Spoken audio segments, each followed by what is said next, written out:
Olá, boa tarde. Eu me chamo Juliana e sou professora de História. No assunto de hoje, nós iremos falar sobre a colonização portuguesa, dando ênfase na questão da Carta de Pero Vaz de Carminha e também sobre falar um pouco sobre o primeiro item, explorado pelos portugueses, que foi o pau-brasil, certo? Falar da importância dele. A Carta de Pero Vaz de Carminha, ela foi escrita por Pero Vaz de Carminha em 1º de maio de 1500, em Porto Seguro, na Bahia. E essa carta, ela era, basicamente, ele tinha que relatar o que ele tinha encontrado no Novo Mundo, nas terras encontradas por Pedro Álvares Cabral. O Pedro Vaz de Carminha, ele participava dessa frota de Pedro Álvares Cabral, que estava fazendo essas navegações, e encontraram as terras que hoje é o nosso país, que se chama Brasil.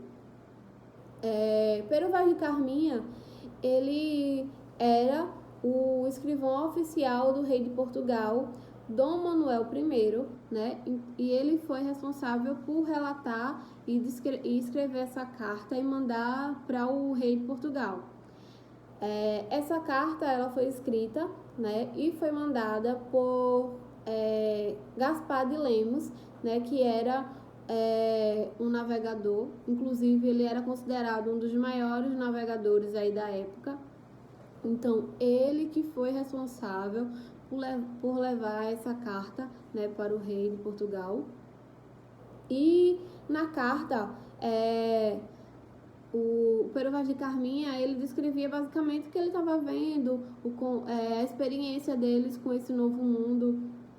Inclusive, essa carta, a carta de Pero Vaz de Carminha, ela é muito importante porque ela é considerada até hoje o primeiro documento oficial, desses anos aí de 1500, que são responsáveis pela descoberta, por relatar essa descoberta do que seria chamado Machado de Brasil, certo?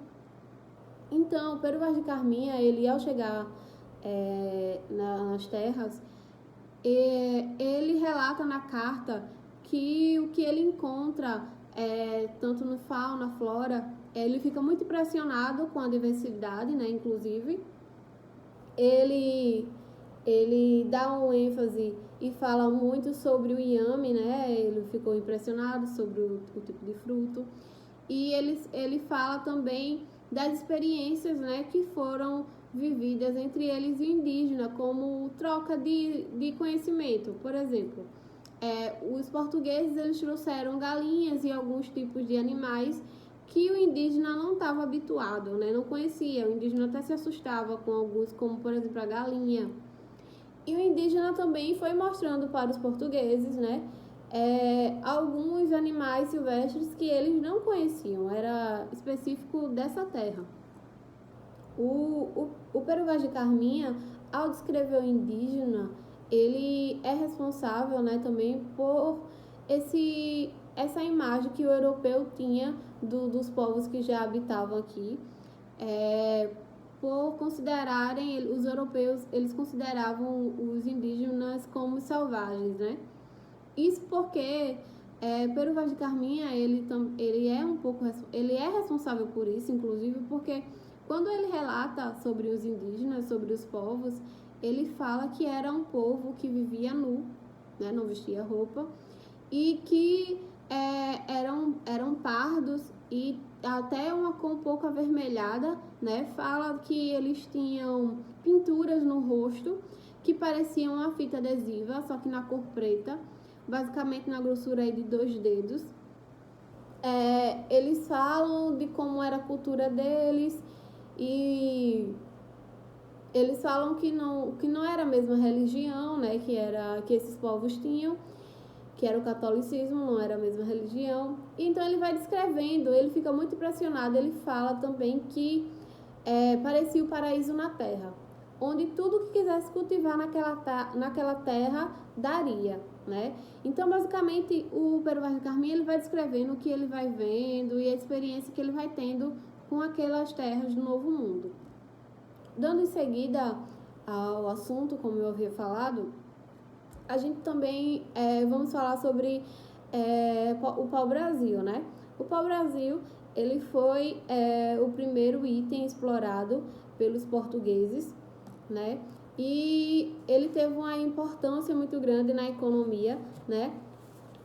Também porque do pau-brasil era extraído a madeira, da madeira inclusive, né? Era extraído o corante, né? Um corante que foi o que deu nome à árvore, né? A árvore típica da Mata Atlântica, né? Então, o corante, ele tinha cor vermelha. E alguns historiadores, como Lilia Schwartz, inclusive, eles acreditam na vertente de que o nome do pau-brasil se deu através do corante, da cor que era extraída dessa árvore, né?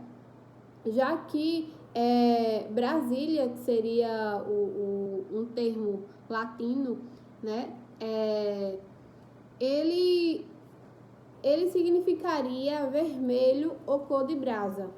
E isso teria sido o que teria dado o nome à árvore, né? Da árvore era extraída a madeira era exportada, né, para a Europa. As toras, né, eram exportadas e através dessa madeira era feito móveis, também caixas.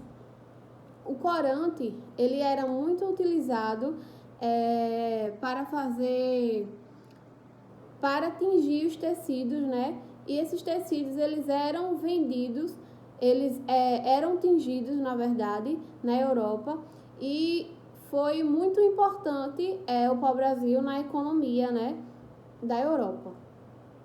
Essas árvores, elas eram como eu posso dizer, ela era utilizada, né, essa madeira delas, sem nenhuma forma de controle. Então, o que aconteceu foi uma grande devastação desse tipo de árvore do pau-brasil. E aconteceu em vários lugares a extinção totalmente da árvore, né, porque eles usavam de forma que não existia nenhum tipo de controle.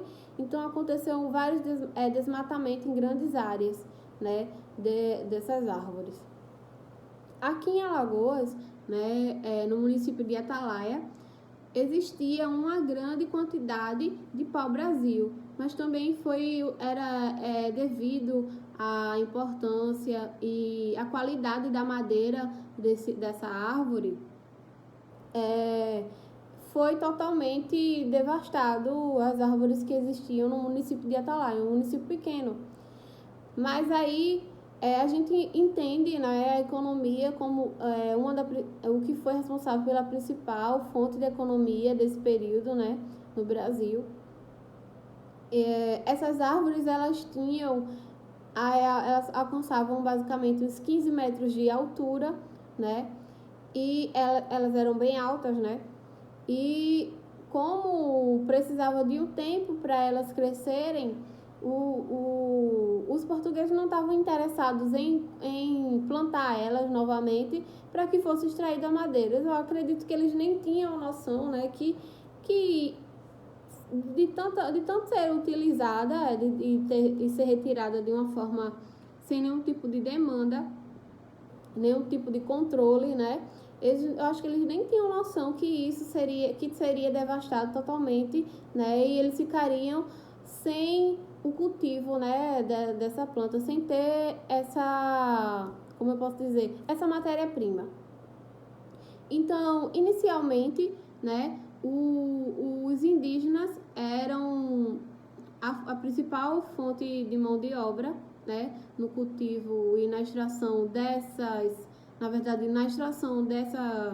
madeira. O indígena, ele foi explorado também dessa forma.